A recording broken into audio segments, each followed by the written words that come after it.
Now I call upon our second panelist, Dr. Ajit Ranade.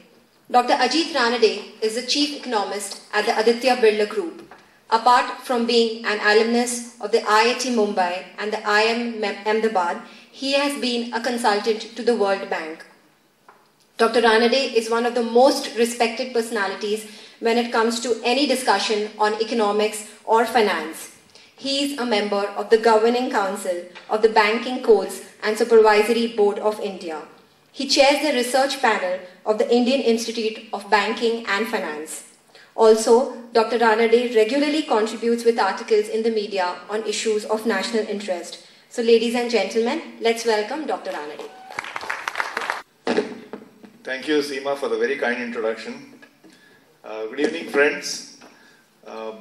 I'm very happy to be here today, and thanks to Mr. Venkatesh for inviting me to be a part of this function today. And I'm very happy to be among a lot of friends, so happy occasion. And I believe this is the second occasion for this national debate. I'll take about 10 minutes, so we'll have some time. But I couldn't help noticing that this is a debate, but it seems to be put in black and white.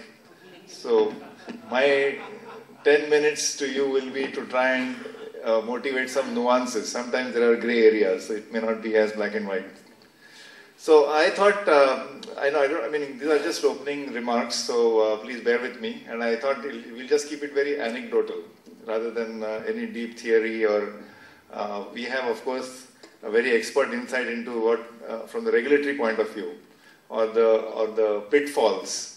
So I was thinking, why is it that the stock market invites such passion? So that is, I mean, is it just artificial, or is it media which is kind of playing a big role in this?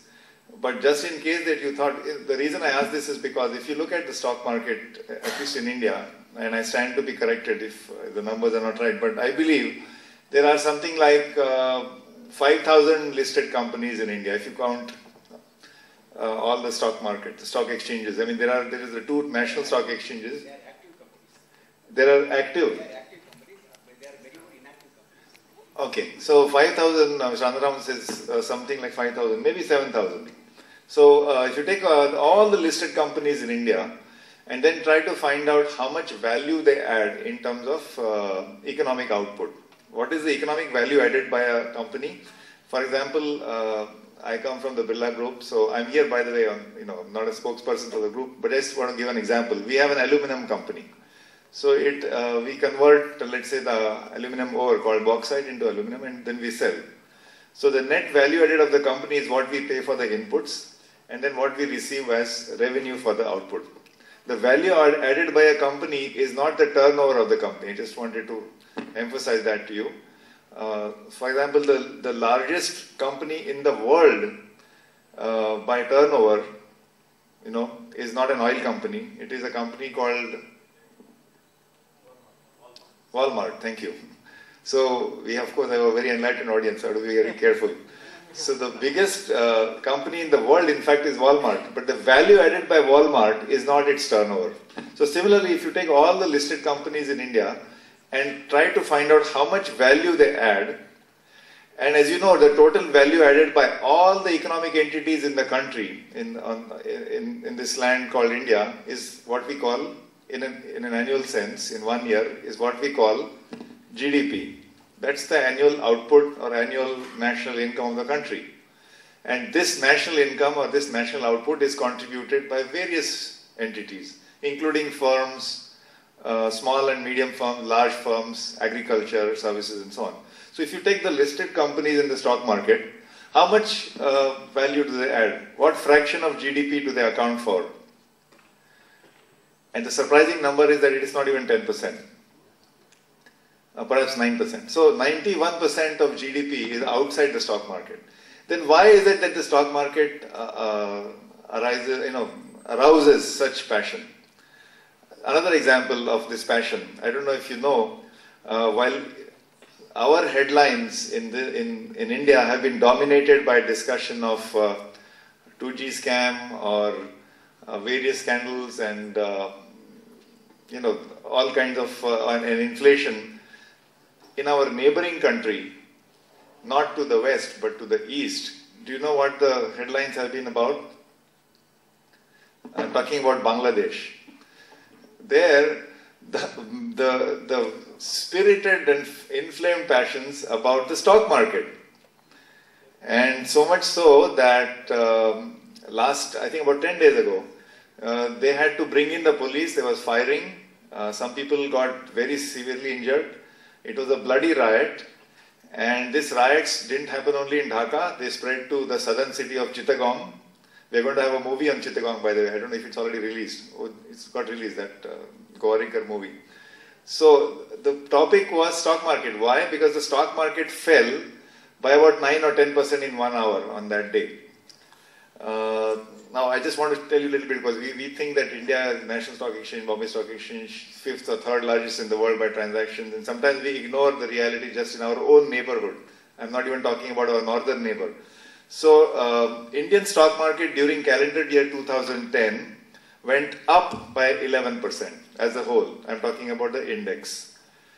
In the previous year, that is calendar year 2009, the Indian stock market, again, as Mr. Venkatesh has used in his title, the Sensex, went up by about 79%. And that, I believe, was among the highest in the world during calendar year 2009. But then we learned a very small, uncomfortable fact that, in fact, the Sensex was beaten by, one of our neighbors. Do you know which that country is? Sri Lanka. So we of course have experts here. The Sri Lankan stock market went up by something like 100% during 2009. And then calendar year 2008, of course, it fell by almost 50%. And then the previous year, I think it was again up by around 15%. I'm giving you these numbers because plus 15, followed by minus 50, followed by plus 79 for India, followed by plus 11. Now we are in 2011. Since it's January, I thought I'll just recount these numbers. But at the same time, we had Sri Lanka hitting a century. And last year, 2010 calendar year, where our stock market went up by 11% or 10%, Bangladesh had gone up by 80%, 80%. And I think they are not the highest in the world. The highest, I believe, is Mongolia. But they are not our neighbors, so we'll ignore them for the time being. So, 80%. And therefore, obviously, there's a lot of market activity going on in Bangladesh also. And it's no surprise. Of course, their market started falling not in January, but towards the end of December, middle of December. And the same kind of issues are now being discussed. The riots, the police firing. There is a very deep suspicion among the people that this market is being brought down by foreign inflows. There have been fuzzy or whatever, fake foreign inflows which came in and propped up the market, then cashed all the profits and are going back. And the government is in partnership with some of this foreign money, and there's all kinds of unrest. The unrest is so much that the finance minister had to intervene and say that we are going to have an investigation into this. Does it start sounding like JPC or something? I don't know if they call it JPC. But just to show that this really, there is something about stock market which inflames passion. So your book is very timely and always I think topical. I'm just another example I can give you is that again just by way of how we react to stock market news. In the evening news at 9 o'clock, if you have Mr. Prannoy Roy, Dr. Prannoy Roy, nice bearded, gentlemanly person, he'll say, today in Mumbai there was a wave of selling and the Sensex fell by 5% or something. So, we listen to that news. But when you say, why does he say there was a wave of selling? Because in the stock market, you can't have a sale. For every seller, there is a buyer. So how come he doesn't use the headline, today there was a wave of buying and the stock market fell by 5%? So this is the sort of little bit, we become very passionate and sometimes somewhat irrational. It's not only the irrational exuberance of investors, but even when we start reacting to the news. So whether it's Bangladesh, Incidentally, on the same note, recently I was in a discussion and people said that globally the stock markets fell during the 2008 crisis, but there was no reaction from the regulators. So we had to correct them, because I remember that the Karachi Stock Exchange was closed almost for 1 month. Almost 15 or 20 countries actually banned short sales, including the US. But US banned it only for single stocks. 3 weeks, right? Russia, it was just halted. It is as if, you're not allowed to publish any bad news. No negative news, it's like a gag, it's like a, gag on the press, just like we had in emergency. Nobody, there's no short sale is allowed. You can only, so this did happen. I mean, therefore it's incorrect to say that during the crisis, nothing. In fact, thankfully in India, the regulator can take perhaps some credit, and maybe we can take some credit in the resilience of our system, that we've come a long way, that we did not have to resort to banning short sales. But I'm sure there must have been other pressures. And certainly there was emergency, unusual bailout of mutual funds. And of course, Nivesh will bear that out, that very, very unusual steps were taken during the month of October, November 2008 to ensure that there was no systemic crisis. There was a lot of pressure on mutual funds. People were trying to withdraw their money, and there was a temporary, it was perceived that this is a temporary crisis, but if there was a default that would lead to a domino effect or perhaps widespread panic, perhaps, people attacking and police firing like Bangladesh. But thankfully, I think the Reserve Bank and others stepped in and provided a very unusual rescue, which is because Reserve Bank doesn't have the mandate or is not required to rescue mutual funds. So we also did, while we can take credit for the fact that we did not resort to any banning short sales, we did take some unusual steps. So the gist of all what I'm trying to say is that stock markets do arouse a lot of passion. How much importance there is. In fact, if you compare stock market with the nuclear, Indo-US nuclear bill, I remember that our country, the parliament almost, the Lok Sabha almost came to be dissolved, or the government almost fell on this issue of Indo-US nuclear deal. And there was a poll I read somewhere, because remember they had to take the vote of confidence, and there was all that scam about paying money for getting the votes. So then around that time there was a poll taken, a random poll, which asked people, what do you think about this Indo-US nuclear deal? Are you for it or against it? So I think something like 70 to 80% people responded by saying, what? What are you talking about? What is it? Most people didn't even know what this issue was, let alone कि पूरा government गिरने वाला है उसके लिए. As against that, I bet if you take an 80% poll or 90% people, if they have not seen CNBC, they have definitely seen CNBC Awaaz. I know this because I'm sure Nilesh also knows that. A lot of people say, "अरे आपको देखा TV पे देखा." मैं उधर वो बाल कटवाने गया था, TV चल रहा था, तो they keep it on mute, by the way. So those of you who are in the but it's on mute, but that channel is on. That is the importance of the stock market. So anyway, I thought that I'll put it in context. So the title of the book is Sense, Sensex and Sentiment. So I was thinking that Sensex it's neither sane, as in S-A-N-E, nor is there any sex. It's not sexy, but certainly it arouses passions. So just a couple of thoughts after that, just a conclusion. Because I said this is not a black and white debate, and there are grey areas. So I'll stand. I was worried where Mr. Anandaram was going to sit. So I think I will take a position on which side of the debate we are on. But I just want to say that all said and done, this stock market capitalism is a young animal. I think it's been around only for about 300 years. Okay, this is where investors come in. You can always get loans from a bank for your projects. We are a country with 45%, as I'm sure Professor Vaidyanathan will say, 45% of the output is by small and medium entrepreneurs. But all entrepreneurs still need some risk capital. It's not only by bank loans.